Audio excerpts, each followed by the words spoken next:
ओडिशा राज्य शिशु अधिकार सुरक्षा आयोग अध्यक्ष भाव दायित्व ग्रहण करछंती बबिता पात्र आमे तांको सहित आलोचना करिबा कोन रहिबो शिशु मानक सुरक्षा पई अग्राधिकार एवं राज्य रे बढ़ुतिबा शिशु ऊपर अत्याचार केमिति रोका जाय परिबो कोन पदक्षेप नेबे नुआ भाबे कोन से चिंता करिसंती से संपर्क रे आलोचना करिबा। प्रथमे आपण को साधुवाद जनइबे कंग्रेचुलेसन जनइबे कौन कहिबे जे आपण को प्रथम पदक्षेप कौन रहिबो किभली भाबे राज्य रे शिशु अधिकार ऊपर आपण काम करिवे।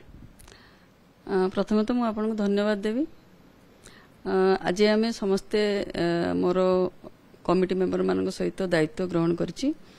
आगामी दिन रे राज्य रे शिशु मानकर विकास पई सुरक्षा पई जहा किछि उचित पदक्षेप हो ताको आमे ग्रहण करिवु। माननीय मुख्यमंत्री निर्देश रे माननीय मुख्यमंत्री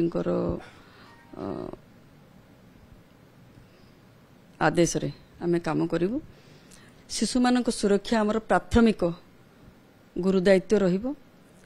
जो भली भाव रे शिशु माने विकास हे परिबे शिक्षा क्षेत्र रे कोंतु स्वास्थ्य क्षेत्र रे कोंतु एवं सामाजिक क्षेत्र रे कोंतु समस्त क्षेत्र जो भली विकास हे परिबो ता ऊपर आमे काम करिवु। किंतु विगत दिन रे आमे बहुत गुडी केस भी देखिछु। से केस गुडा के ऊपर मध्ये निश्चय हमर गुडे रोड मैप तयारी होची ता ऊपर मध्ये काम करिवु।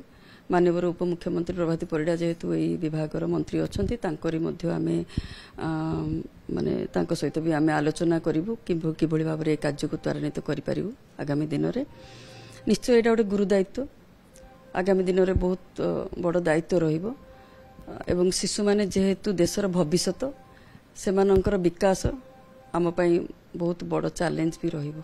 बरगढ़ गाईसिलट रे आज देखिबा जे 13 वर्षर नाबालिका आत्महत्या करिसंती एवं सद्य जहा खबर आसे तांकर मृत्यु मध्ये घटिछि।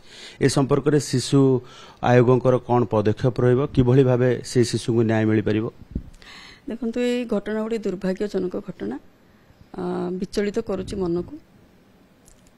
आमे आज दायित्व नेला परे से घटना देखुतिलु।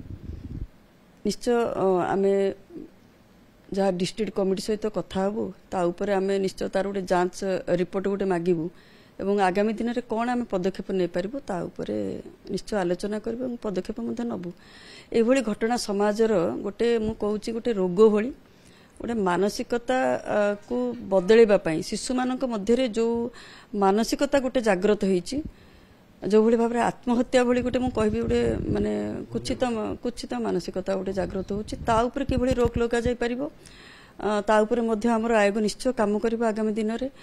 मुझे भली आपन को कहली जे शिशु मानकर केवल शारीरिक विकास न मानसिक विकास रे मध्य हमर आयोग काम करबा आगामी दिन रे।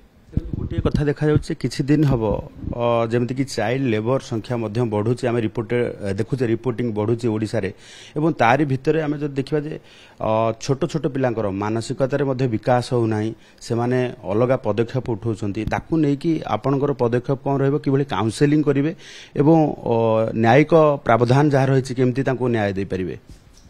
प्रथमतः मु कहबी जे जो शिशु मानकर आपण जेमति कहले मानसिकता विकास पई जो हमरो जो रहुची अंगनवाड़ी केंद्र तथा शिशु बाटिका सेही भली जगह रे किभली भाबरे तांको को उच्चतर शिक्षा पाई परिबे तांकरी जो मानसिकतार किभली विकास हे परिबो उत्तम चिंताधारा रखि परिबे सेही भली भाबरे तांको किभली शिक्षा दिया हे परिबो ता ऊपर प्रथमे आमे सरकार तो बहुत गुडे पदक्षेप नउचंती किंतु सेथरे आ किछि ऐड करि हबो आमे ता ऊपर भी आलोचना करबो गुडे रोड मैप भी तयार करबो ता ऊपर ता छडा सबुडु बड़ जिंस होउची सेमानकु किभली भाबरे त्वरित न्याय मिलिबो सेमान छुआ मानक ऊपर केवल जे सेया नुह जे सेमानक ऊपर केवल शारीरिक निर्यातना दिया जाउची ताको ऊपर मानसिक